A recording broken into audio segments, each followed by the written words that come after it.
Morning বন্ধুরা, আর আমার চোখ মুখ দেখে তোমরা বুঝতেই পারছো যে আমি এখনই উঠেছি ঘুম থেকে।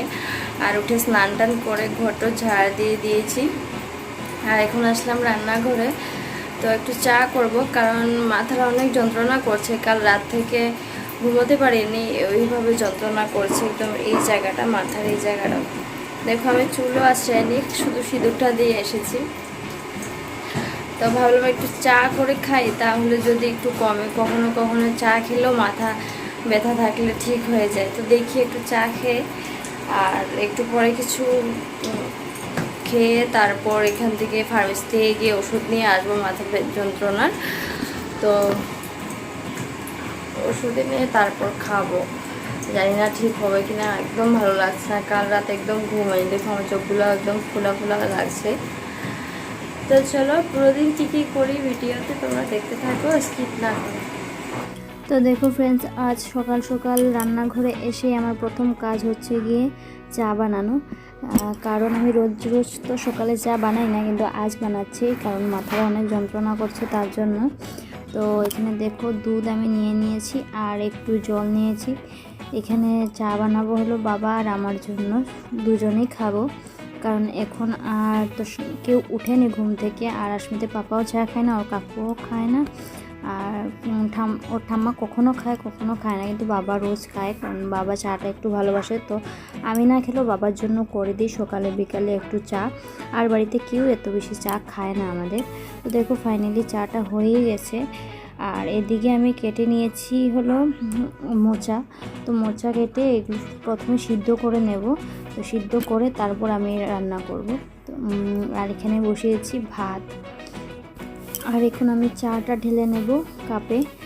তো দেখুন দুইটাই কাপ নিয়েছি, বাবা খাবে আর আমি খাবো। আর এখানে তরকারিটা আর ভাত বসিয়ে গিয়ে আমি চাটা খেয়ে নেব, কারণ ভাতও হতে একটু টাইম লাগবে আর তরকারিটাও সিদ্ধ হতে একটু টাইম লাগবে। তার জন্য এই ফাঁকে আমি গিয়ে খেয়ে আসবো চাটা, আরামসে বসে বসে আরাম করে খাবো। আর দেখো আমি নিয়ে এসেছি চা, আর সাথে নিয়েছি হলো একটু করে ভুজিয়া। কারণ সকাল সকাল আমি না খালি চাটা খেতে পারি না, তার জন্য একটু ভুজিয়া নিয়েছি। আর এখানে দেখো আজকে কি সুন্দর একটা ফুল ফুটেছে আমাদের গাছে। তো ফুলটা কিন্তু অনেক সুন্দর, আর মোবাইলে তো ছোট দেখা যাচ্ছে, এমনিতে কিন্তু অনেকটাই বড় ফুটেছে ফুলটা। তো মা আমাকে এসে বললো যে আজকে দেখেছো ছাদে গাছে একটা ফুল ফুটেছে। আমি বললাম না, আজকে তো আমি যাইনি ছাদে, যাবো গেলে দেখতে পারবো ফুল। দেখো আমি আসলাম একটু ছাদে, তো তোমাদের সাথেও শেয়ার করলাম। আর এখানে দেখো আমার পুরো ঘরটা অগোছালো হয়ে আছে, এগুলো সব কিছু এখন ঠিক করতে হবে, কারণ আমি সকাল থেকে কিছুই ঠিক করিনি, শুধু রান্নাঘরের কাজটুকুই করেছি। আর শরীরটাও বেশি একটা ভালো লাগছে না, তার জন্য আমি একদম আস্তে আস্তে করে কাজগুলো করছি। তো এগুলো এখন ঠিক করে নেব অল্প। তো দেখো বন্ধুরা, আমার অগোছালো ঘরটা আমি যতটুকু পেরেছি সকাল সকাল একটু ঠিক করে নিয়েছি।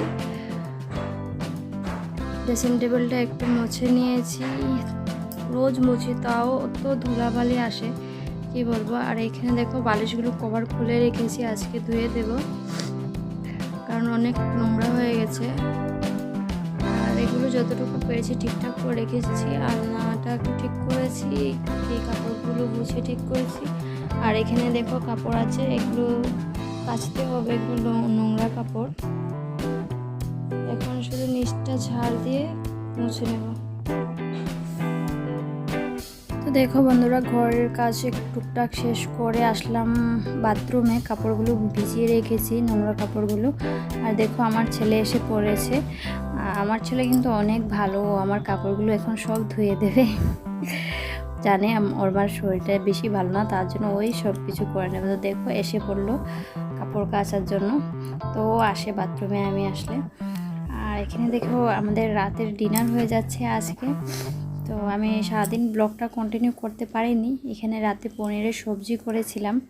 তো দেখো তোমরা ভিডিওটা। তো ফ্রেন্ডস, রাত হয়ে গেল আর ভিডিওটা আমি ভালো করে আজকে করতে পারিনি, কারণ একটু অসুবিধা ছিল। আর এখন দেখো আমি এখানে তরকারি বানিয়েছিলাম, সবাইকে আমি এখন খাওয়া দিয়েছি আর আসলাম রান্নাঘরে। ভাবলাম ভিডিওটা এন্ড করতে হবে, তার জন্য একটু কথা বলে আনি। তো এখানে আমি এখনও খাইনি, তো ওরা সবাই খাওয়ার পর তারপর আমি বসবো। তো আজকে অল্প করেই খাবো, আর এতটা ইচ্ছাও করছে না খেতে, আর শরীরটাও বেশি ভালো না, জ্বর সর্দি, জ্বর নেই সর্দি আছে, মানে জ্বর জ্বর ভাব, যেমন মাথা ব্যথা। সকালে বলেছিলাম সকাল থেকেই মাথা যন্ত্রণা, সকাল কি বলবো, রাত থেকেই মাথার যন্ত্রণা, এখনও ঠিক হয়নি। তো একটু কমে আবার স্টার্ট হয়ে যায়, এমনই চলছে। তো আবারও দেখা হবে নেক্সট ব্লগের সাথে। আজকের জন্য টাটা, বাই বাই।